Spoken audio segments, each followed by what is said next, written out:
আকাশবাণী গুৱাহাটী উপন্যাস পাঠ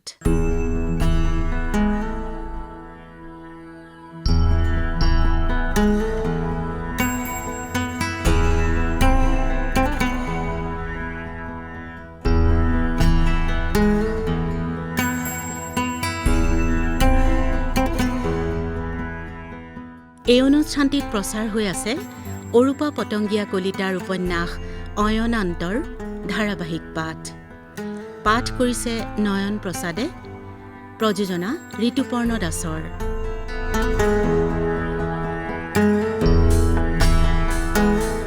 এয়া শুনক অয়নান্ত।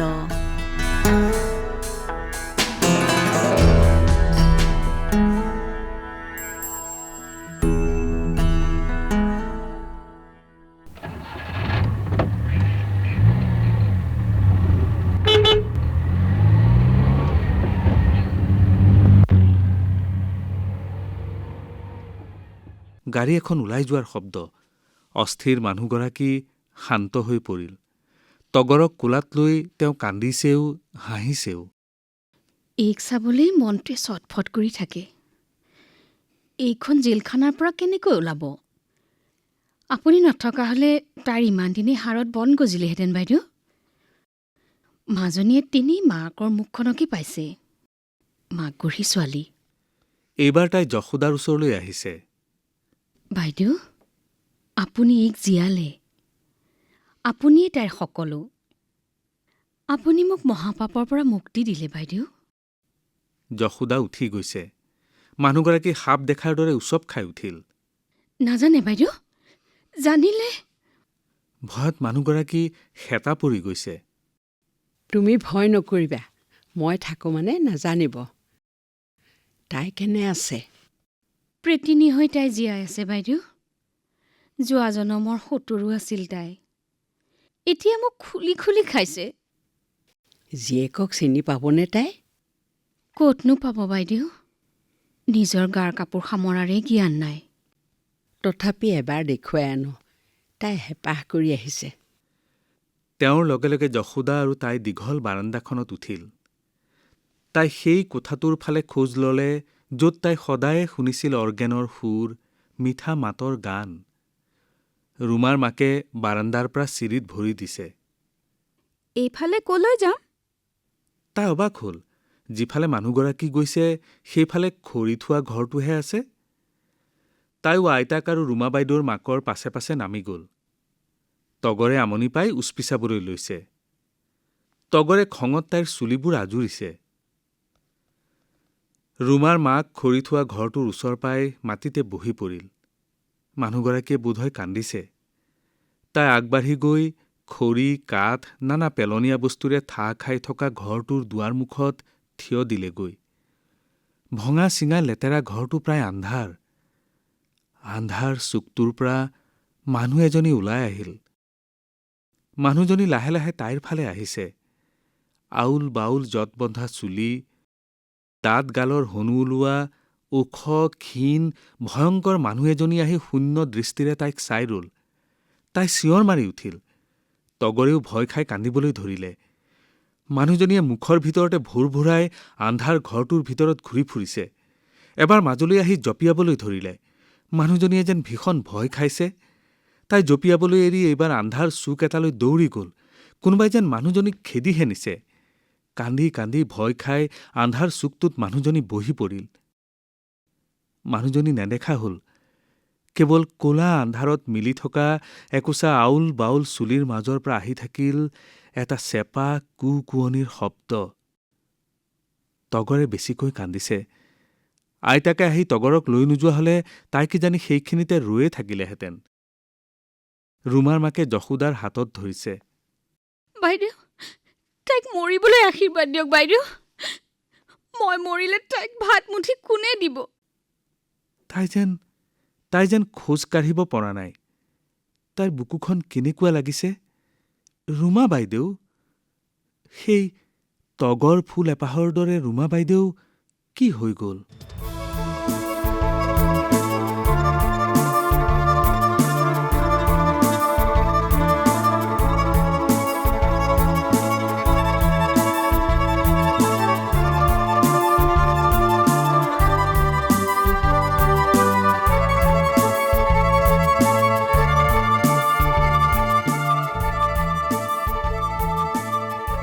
তাই ৰুমা বাইদেউৰ মাকে দিয়া চাহ মিঠাই খাব পৰা নাই।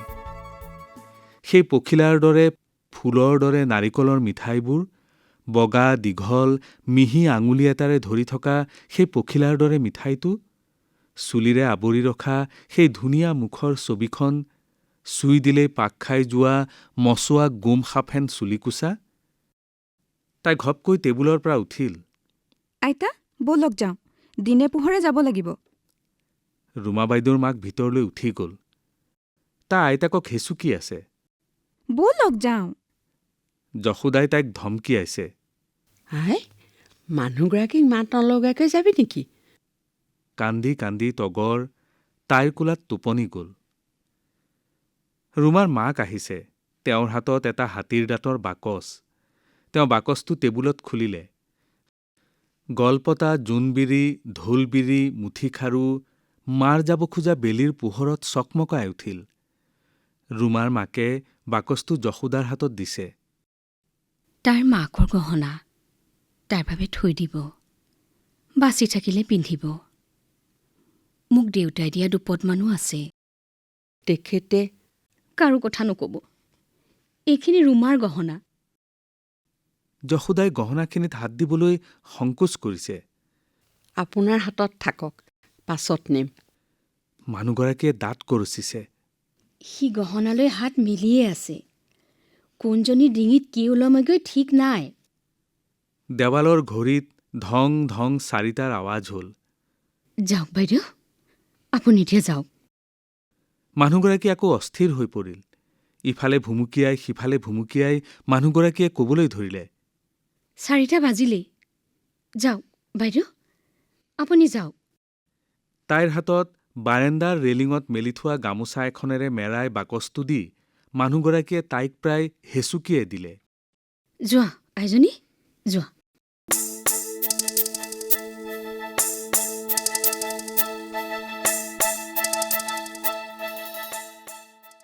বগৰীজোপাৰ তলৰ পৰা তাই মানুহগৰাকীলৈ ঘূৰি চালে। বাৰাণ্ডাত পাইচাৰি কৰি থকা মানুহগৰাকী আৰু আন্ধাৰ খৰি থোৱা ঘৰটোত থকা ভয়ংকৰ মানুহজনী হঠাৎ তাইৰ একে একে লাগি গ'ল। ভয়, ভীষণ ভয়। তাইৰো যেন গাটো জিকাৰ খাই উঠিল। এক ভীষণ ভয়ত তাই আইতাকৰ হাতত ধৰি প্ৰায় চোঁচৰাই নিয়া দি বাৰীৰ সীমা পাৰ হৈছে। তাই ফোপাইছে। ঔজোপাৰ সেমেকা আন্ধাৰতল পাওঁতে তাই তগৰক হেঁচা মাৰি ধৰিছে। ভয়, ভীষণ এক ভয়ত তাইৰ বুকুখন কঁপি উঠিল। আইতা, হাইঠাচৰাই ঘৰলৈ আৰু কেতিয়াও নাহোঁ। আইতাকে তাইৰ কান্ধত হাত দিছে। সেমেকা ঔৰ তলৰ দৰে আইতাকৰ হাতখনো চেঁচা। আইতা, আপোনাৰ ভয় লাগিছে নেকি? লাগে মাজনী। মাজে মাজে মানুহৰ ৰূপ দেখি মোৰ বৰ ভয় লাগে। শুই থকা তগৰ আৰু বাকচটো একেলগে ল'বলৈ তাইৰ বৰ কষ্ট হৈছে। আইতাকে হেঁপা মেলি তগৰক ল'ব খুজিলে। তাই তগৰক আৰু জোৰেৰে সাবটি ধৰিলে, যেন এৰি দিলেই যখিনীজনীয়ে তাইক সঁচাকৈয়ে হেঁচা মাৰি ধৰিবহি। মই তগৰক ল'ম, তাইক কাকো ল'বলৈ নিদিওঁ। তাইৰ মাক পাগলীৰ কাৰণে চবেই তগৰক বেয়া পায়। সিদিনা ডাঙৰ মামীক সুমিত্ৰাৰ পুৰণা চোলা এটা বিচাৰোঁতে মোক ক'লে পাগলীৰ কাৰণে মোৰ কাপোৰ নাই। তগৰ বাৰু ডাঙৰ হ'লে পাগলী হ'ব নেকি? তাইৰ ভৰিৰ গছকত শুকান পাতবোৰ খৰমৰাই উঠিল। কিয় হ'ব মাজনী? মানুহে দুখ পালেহে পাগল হয়। যশোদাই তাইৰ পৰা বাকচটো লৈছে। মই তগৰক একো দুখ নিদিওঁ আইতা। মই তাইক বৰ মৰম কৰিম। সিহঁত আহি বজৰমণি গছজোপাৰ তল পালেহি। তগৰক কোলাৰ পৰা নমাই মাটিত থিয় কৰাই দিয়াৰ লগে লগে সাৰ পাই গ'ল। কঁকালটো পোনাই তাই আকৌ তগৰক কোলাত তুলি ল'লে। আইতা, মই তগৰক পঢ়ুৱাম। মাজনী, ঈশ্বৰে ফৰিংটোলৈও পোক এটা চৰজিছে।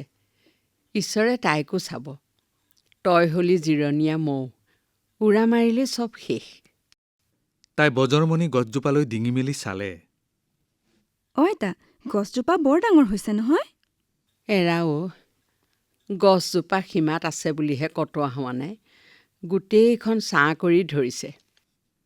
আইতা, মোলৈ সি বহুত কিতাপ কাগজ আনিছে। তাই ৰতনে কাগজ অনা কথাটো ক'বলৈ চল বিচাৰি আছিল। কোনে? মেলেছ ল'ৰাটোৱে? যশোদাই তাইৰ মুখলৈ চালে। বজৰমণি গছজোপাৰ ফাকেৰে অহা ৰঙা বেলিৰ পোহৰৰ ৰেখা এটা তাইৰ মুখত পৰিছেহি। মাজনী, মেলেছ ল'ৰাটোৰ লগত মিলা মিছা নকৰিবি। আমি তিৰি মানুহ, বগা কাপোৰৰ দৰে অকণমান চেকা পৰিলেই জিলিকি যায়। সি দিয়া কিতাপ পঢ়িলে কিবা হ'ব নেকি? তাইৰ চকুৰ দীঘল দীঘল নোমখিনি চকুপানীৰে সেমেকি আছে। যশোদাৰ বুকুখন টনটনাই উঠিল। তগৰক নিজে ৰাখি তাইৰ গাত হোৰ পেলোৱাৰ দৰে হৈছে। যি কয় তাকে শুনিবলৈ পাছে পাছে ঘূৰি ফুৰিবলৈ এইনো আৰু কিমান দিন লগত থাকিব? পঢ়িবি, কিতাপত কি দোষ থাকিব? ল'ৰা মানুহ হোৱা হ'লে তয়ো মহলাত উঠি বৃত্তি পালিহেঁতেন। ল'ৰাটো বৰ ভাল আইতা। তগৰলৈ কিমান ধুনীয়া ধুনীয়া কাপোৰ আনিছে। ভাল হ'বই মাজনী। লোকৰ কাৰণে চব ত্যাগিব পৰা মানুহ কেনেকৈ বেয়া হ'ব? পাকঘৰৰ পিৰালিত উঠি তাই ভঁৰালৰ আগলৈ চাই পঠিয়ালে। ৰতনে কাপ মৈলাম সামৰি যাবলৈ উঠিছে। তাই তালৈ চাই লাহেকৈ হাঁহিলে।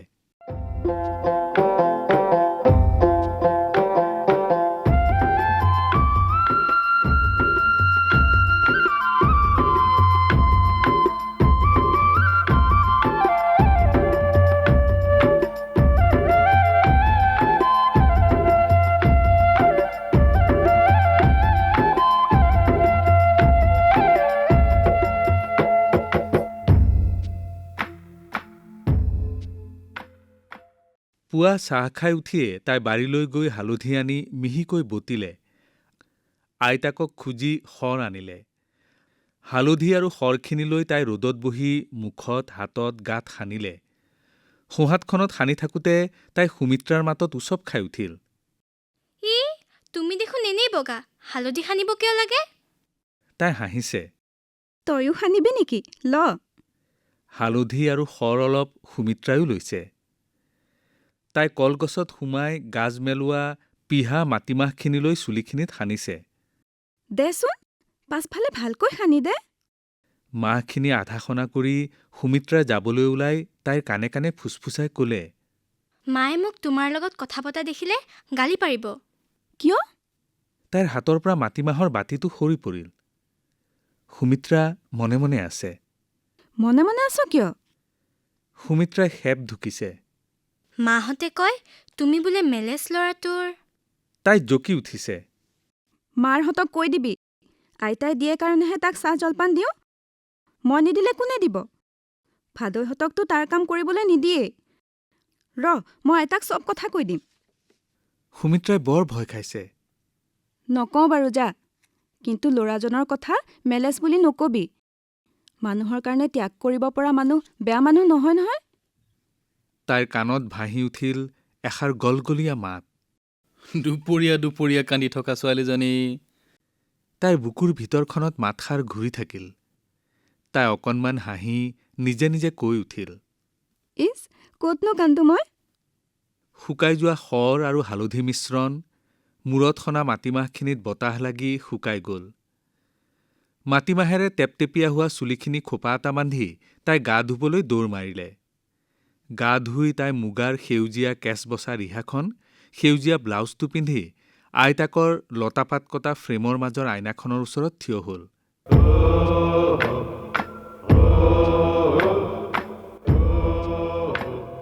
তিতা চুলিকোছা জঁট ভাঙি তাই অলপ সময় ৰ'ল।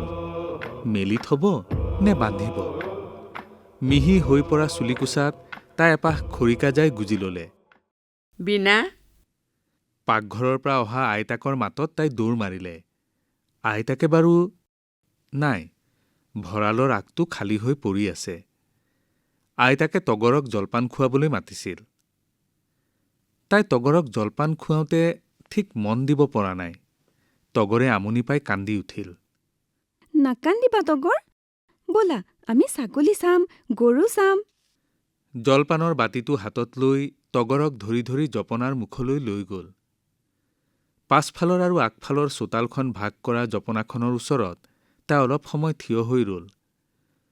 তগৰে এটেপা দুটেপাকৈ জলপান খাই জকমকাই ফুলি থকা ৰক্তজবা জোপালৈ চাই খিলখিলাই হাঁহিছে। সৌ আছোৱা, কিমান ধুনীয়া ধুনীয়া ফুল। তাই খালী জলপানৰ বাতিটো হাতত লৈ জপনাখনত ভেজা দি বাহিৰলৈ চাই থাকিল।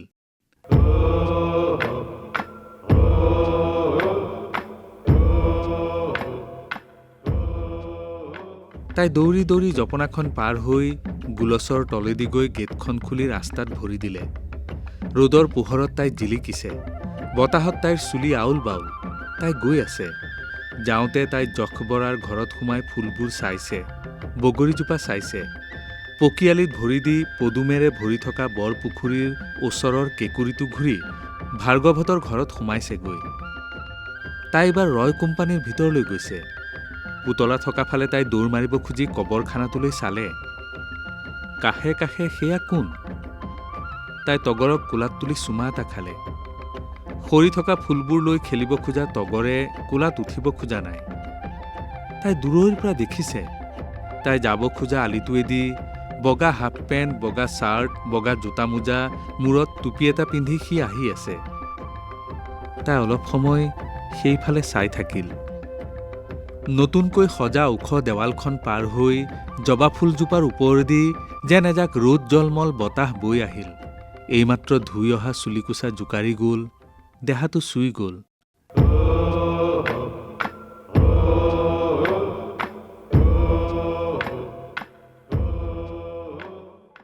তাই তগৰক কোলাত লৈ দৌৰি দৌৰি ঘৰ পালেহি।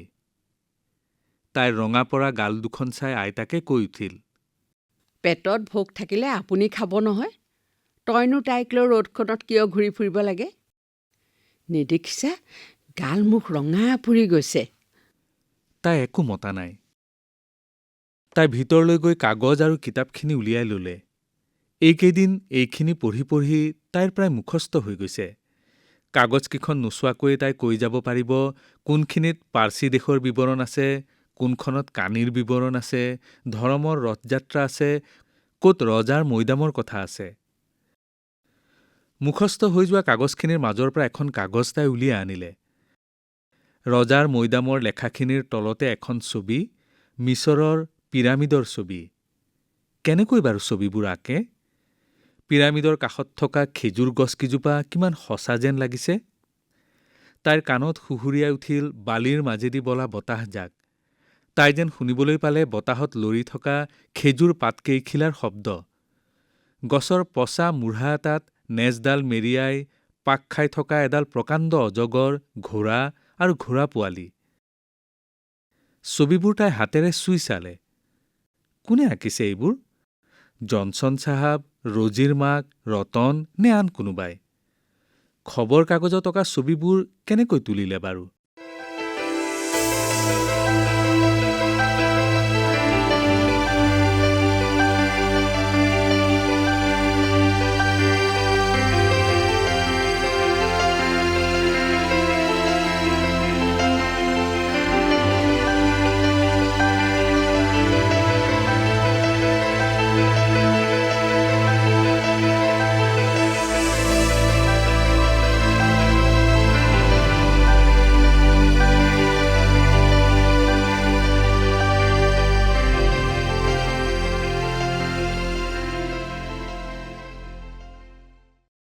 উপন্যাস পাঠ অনুষ্ঠানত ইমান পৰে অৰূপা পতংগীয়া কলিতাৰ অয়নান্ত উপন্যাসৰ ধাৰাবাহিক পাঠ শুনিলে।